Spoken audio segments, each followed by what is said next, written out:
Right. I have, even I brought it with me. I always have a Rubik's Cube on my keychain. And I have it on my desk, and I've had it there for years. And what it is when I was in church ministry, it was a visible reminder to me every day that people were not a problem to solve. The church was not a problem to solve, and I am not a problem to solve. And it's become even more profoundly important to me in the last couple of years. Right. Of like, it's like funny because like my daughter will pick it up off my desk, the big one, and solve it. And as soon as I see that, I'll go mess it up again. Because that's the reality that we're just like, we are deeply broken, complex beings. Right. In the most beautiful way. Because that's where God shows up, is in the deeply complex messiness. Right. And I think that I heard a pastor once say, like, you know, we have all these scars, both self-inflicted and inflicted by others. And what we do is we try and cover the scars. He's like, but the scars actually tell the story. So show your scars. And that's what I love about even this. What you're doing is you're giving people space to show their scars and say like, no, like, look, yeah, see these marks? Yeah, I did this one. This is all me. And that was my mistake. I'm an idiot. Yeah, this one was done. Yeah, I had an alcoholic father and I had an abusive stepdad. And this impacts the way I've lived my life, unfortunately. Right. It's the residual effect of sin in a world. But there's a God who's so much bigger than all this stuff. And he is moving in and amongst it. And he really is working all things to the good.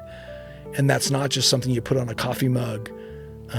You know, he does know the plans he has for me, as Jeremiah, you know, the prophet said. And again, those have become very cliche verses for us. And that frustrates me deeply because when Jeremiah said that to Israel, they were in their worst possible situation. So it wasn't like hey guys, it's all great. He was like, you're in exile. Your nation is decimated, but God knows you and he has a plan. That doesn't mean it's going to be pretty. It doesn't mean it's going to be easy. It's going to stink. Right. But it doesn't mean he's not there. Right. And that's been the most profound thing for me to learn. And what it allows me to do is just to be, to be present in whatever the day brings. I think you wrote something in the book and it hit me. That it was basically the same thing where it says, God, I know you messed up. I'm not leaving. And I went, I mean, it was like, of course it's 12:30 and I'm sick, but I was like crying. That's what I'll say. It was the allergies. Yeah, that's always the allergies. Yeah, cottonwood. And, but it was just like, but you also wrote something in the book that I really thought was great. And I loved it. It was about the broken pottery and they wouldn't throw away the pieces, but they would mold it back together, but they would use gold now to make it even more ornate or whatever. What was the word for that? It's called kintsugi. And which I've ordered at a restaurant before, which is not bad. Yeah, make sure you get the skin off of the kintsugi when you eat it. And again, that's not original to me. Like it's a beautiful illustration that pastors have used before. But yes, in Japanese culture, it's a form of art called kintsugi. And so if a piece of pottery was broken, it would be put back together. The pieces, the shards would be put together, but they would be mended with gold.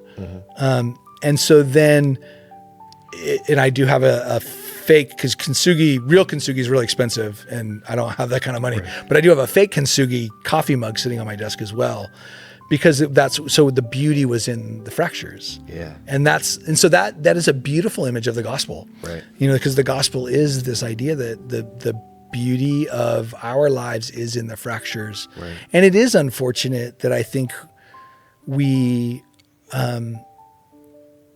struggle to be willing to share the fractures, both out of our own sense of pride and self-protection and out of a cultural framework that's been built around us, right? You know, and again, so it's never their fault or our fault. It's a collective fault, right? Right. But it robs us. It robs the church. It robs non-believers of seeing the reality. It robs us of the opportunity to share these stories and go, man, like, yeah, it's a mess. I'm a mess. But man, there's so much beauty in the cracks. Yeah. If we slow down enough to look at them. And still loved for the cracks. Yeah. I like that a lot. That was pretty cool. And the book, by the way, is called The Wilderness Way. Yes. And I got it on Amazon, which is where I guess most people can get it for. Yeah, Amazon sells 85% of all books. So if you're going to go anywhere. God bless Amazon for that reason. That's where I I'm sure Jeff Bezos needs a couple extra bucks in his pocket. So what's he going to do with it, you know? I got it, guy.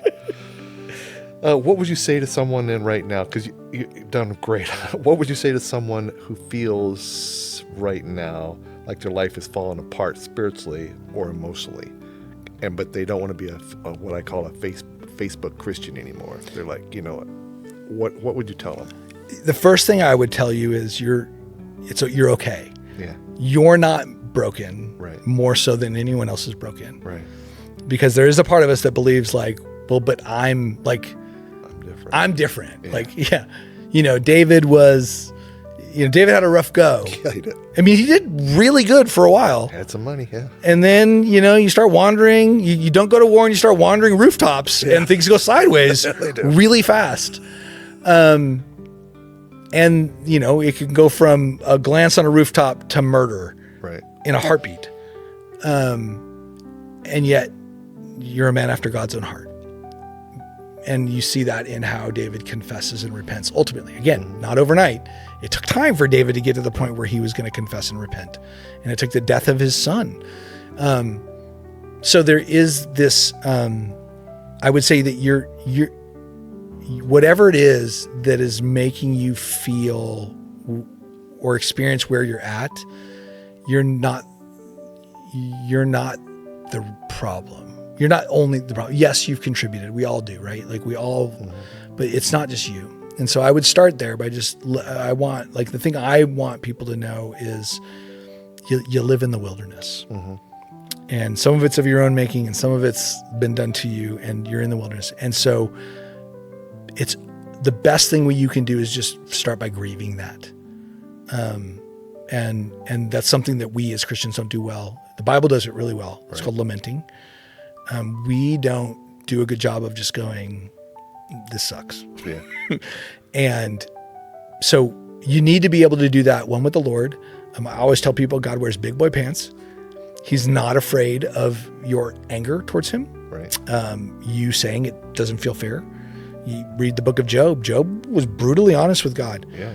Now, he didn't blame God, and so it was counted to him as righteousness. He didn't say, God, this is your fault. But he did say, hey, what the heck? Yeah. And that's okay. God can handle that. Now, be prepared, gird your loins, because God will give you answers to those things. That's what he tells Job, gird your loins. Gird your loins, yes. Which means, buckle up, buddy. We're going to have a conversation now. Yes. That's the modern translation is buckle up, buddy. But God's not afraid of those things. And so you need that with God. And then you need people in your life, a spouse, a friend, at least one person that you can sit with, an expensive friend, a counselor, right? You need someone that you can have that honest of a conversation with.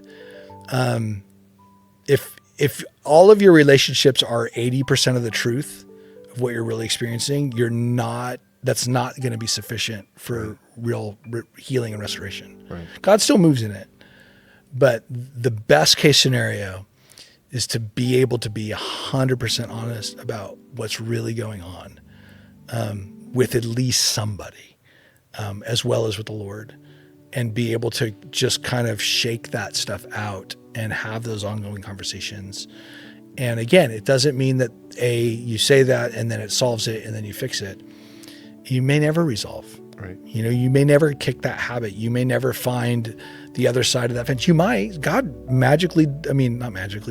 supernaturally delivers people from things constantly. And I'm not at all diminishing that. He can do that. But that can't be our expectation. Right. Our expectation is my job is to be faithful and to be honest and to trust and to surrender. And his job, back to the Romans 12, is to transform me.